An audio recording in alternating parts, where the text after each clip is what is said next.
And welcome back to another BobBlast. Hi, I'm Bob Burridge, and this one is all about basic information we all should know about painting on paper. Why paper? What kind of paper? All those questions. I hope to explain what works for me. Now, please know there are plenty of papers out there. You should try them all. I'm just going to show you what works for me after trying all these different papers. What works for me? I'm only one way. I'm not the way. So we all know about watercolor paper. Love it, right? Comes in white, comes in a gray, sometimes it even comes in a tan. A lot of choices. It also comes in bigger sheets. We're used to getting maybe the Fabriano pads. This is a watercolor pad. It's really thick. Look how much paper is in here. It's wonderful. It's not really expensive. In fact, this is only 25% cotton. The 100% cotton is obviously more expensive, but this is great for everyday use in sketching. Speaking of that, over here we have Strathmore's Tone Gray Mixed Media. Mixed media is important because you can do charcoal, watercolors, acrylics, oils. It takes everything and it's gray. It's pretty thick. Great stuff, right? Strathmore. Speaking of tone gray, look how big this sheet is. This is a wonderful 22. Into all kinds of wonderful paintings on these. Gray. But of course, white. We get over to the white. Now this is considered white, even though it's kind of newspaper white. This is what we all start out with. Newsprint pad. When they say newsprint, that means it's very, well, it's very light, it's very inexpensive, and it won't last very long. It may even start to yellow over time, but it's not meant to last. It's meant for us to do sketching. That's what you see in those sketching classes. It's very inexpensive, and especially it takes charcoal and pastel beautifully. So it's a great economical pad. Get the big ones, okay? Now, here comes the white ones. This happens to be Kilimanjaro, Cheap Joe's Kilimanjaro paper. It comes in two different weights. One is really thin, it's considered 140 pound, and one is considered, like this one, 300 weight. 300 pounds. See how stiff it is? But it's still very flexible. I love this stuff. And yes, paper has two good front sides. It's either this side or this side. They're two terrific. Now the weight, where does that number 140 and the 300, where does that come from? Well, it's a ream of paper. A ream of paper is, or are, 500 sheets of this size paper. And what that would weigh in a ream of 500 sheets, so that's either 340 pounds, or the thinner paper, 140 pound. They're both terrific. One just won't buckle as much. See, this is pretty stiff, good stuff. And it comes in two different surfaces. Oh, all these things to consider. Yeah, it comes smooth. That would be hot press. HP, hot press. Good way to remember it. The thing about iron, hot iron is getting all the wrinkles out. So the end result is smooth. Then there's cold press. It has a little bit more texture to it. Cold press, think of a cold iron. It doesn't get the wrinkles out. Simple way of remembering things like that. I need all the help I can get. So that's what I think about the paper and how to remember if it's cold press or hot press. Try them both. They react differently. Try them both, okay? Now that's the Kilimanjaro. I only can get it from Cheap Joe's. All right, terrific stuff. Here is some printmaking paper. Oh, I love to draw on this. This is Reeves BFK printmaking paper. It's fantastic, light, archival quality. It's the stuff artists use to make prints. Why not draw on it? I do a lot of drawing on these. I love them because the surface is so velvety, soft, cottony texture. It's beautiful, takes a beating. Now it's about, $7 a sheet. So get smart, get 5 sheets in a pack, then it comes down to about $6 a sheet. Not bad for a full sheet of beautiful paper. Now, if that's not enough, did you know you can also buy rolls of this stuff? Yeah, rolls of this, like 40 inches wide by, are you ready, 30 feet long.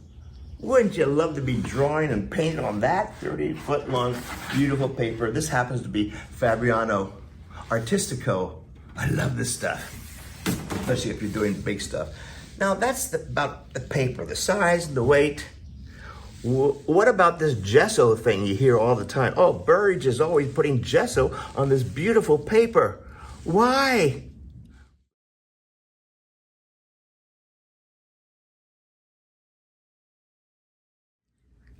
So, why do I like to paint on paper? First of all, I like it. It's time-honored. We learn it in school. We're given a piece of paper and a pencil. It starts from there. Besides, I like the feel of it. I like how the paint reacts to it. I like how I can remove it and it's still paper. It just takes a beating the way I paint. Or if you're really delicate, it handles it beautifully. And that's when you're going to discover what's really nice about hot press. Takes detail beautifully. Whereas cold press, a little bit of a texture, can take it a little bit more of a strong beating with the brush and the palette knife and things like that. That's just my personal opinion here. But now, why gesso? You have this beautiful paper. Why mess it all up with gesso? So that's the popular question. Here's my answer. I paint on canvas too. I love to paint on canvas. Canvases generally come already pre-gessoed. I'm going to be painting oil and or acrylics on top of this gesso. Think of it as a primer. It will just hold the paint better, as opposed to taking the paint and putting it right on the cotton or the linen fabric. You can see it's in between, it helps to hold it, and it protects the fabric at the same time. Alrighty? So gesso, Gesso, is actually, think of it as a white primer. It gets it ready to paint. Now, when I paint on a canvas and or a piece of paper, I want the reaction of the paint to be identical. So whether I'm painting on a canvas over here or paper over here, I want the reaction to be the same. That's why I paint gesso on beautiful paper also. The other reason is I don't want the paint to soak into the paper right off the bat. Without any gesso, paper actually acts as a blotter. You put the paint on, it goes right into the paper. It's supposed to do that. But I don't want it to do that. I want to have more playtime. So I want the paint to sit on top of the paper so I can kind of mess around with it a little bit more and play with it. That's the simple reason. It's the only reason. And now, I want to say the gesso comes in different colors. I know we're so used to seeing gesso as a white primer. This happens to be Holbein's. It comes in a bag, isn't that cool? Primer comes in a bag, but look, it comes in other colors.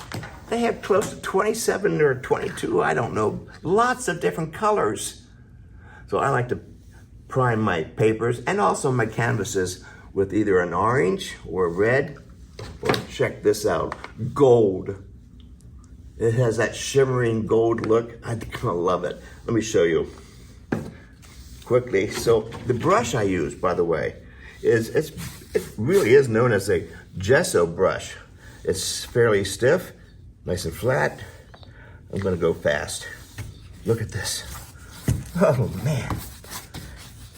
The wide brush is a lot easier to use. Don't use a tiny little brush. I like this particular gesso because it's thick. And that's the difference between less expensive gessos and the more professional gessos. It means they have more pigment, it's thicker, it's not watered down. Whereas if I want to water this down, I can, and it still acts as beautiful gesso. There you go, done. Here in California, it might take about a half an hour to dry. And that's about that. Now, one more thing I do.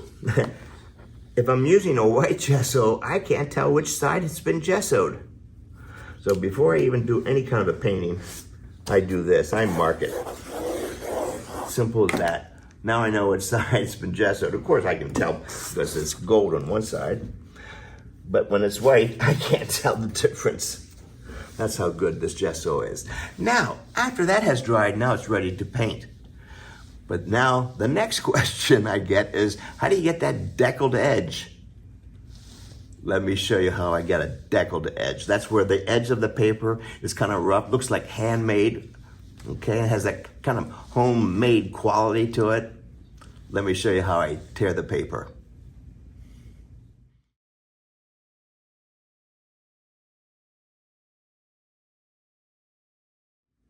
So I mentioned deckled edge. I love that deckled edge. It has a handmade look to it. Remember, it's torn, not cut with a sharp object, so it's torn. I just happen to like it this way, and I display it this way too. I don't put it behind a mat. So how do I tear the paper? Seems to be a big mystery. Let me show you what I do. Here's a full sheet, 22 by 30, 300 pound. It has gesso on it, so it made it even stronger. And I've even started a painting on it. Should make that surface even stronger and harder to fold and tear. It will work beautifully. So here's this deckled edge I've been talking about. I want this to be deckled on this side, but if I use a razor blade, it's gonna be a straight edge. So I don't wanna do that. Here's what we're doing. I'm folding it to exactly where I want it to be. There. Fold it in half like that. This is the back side, of course. I use something hard like this and just rub it up and down so I can tear it. Now, nice fold. Here comes the best part, tearing it. Now, most of us have a bad habit of tearing like this. You all do it. You'll do it one time and then you realize when you tear it like this, it's actually going to tear across here. Boy, you don't want to do that. You want to tear paper, watch my hands, away from itself. You're going to remember that nightmare. Away from itself. So here's the fold. I'm going to get started here with a little bit of a cheat fold. There we go. And here we go. Away from itself. Away from itself. This is great. You can see that deckled edge. That's beautiful. Now I'll use this for a scrap or do another painting. But that's the painting, that's the dimension I wanted. 22 inches by 22 inches. Now it's the right size. It has the deckled edge, and that's terrific. I hope you have learned something more about paper in an art studio. I know you know all this stuff, but it's nice to have it all together. So you have the weight, the surface, the size. Remember, you can get it in a roll. Get lots of different kinds of paper and try all of them, all your paints and drawings and charcoal, all of them. That's the only way to teach yourself how to be a better painter. I'll see you in the studio and keep your brushes wet. Take care.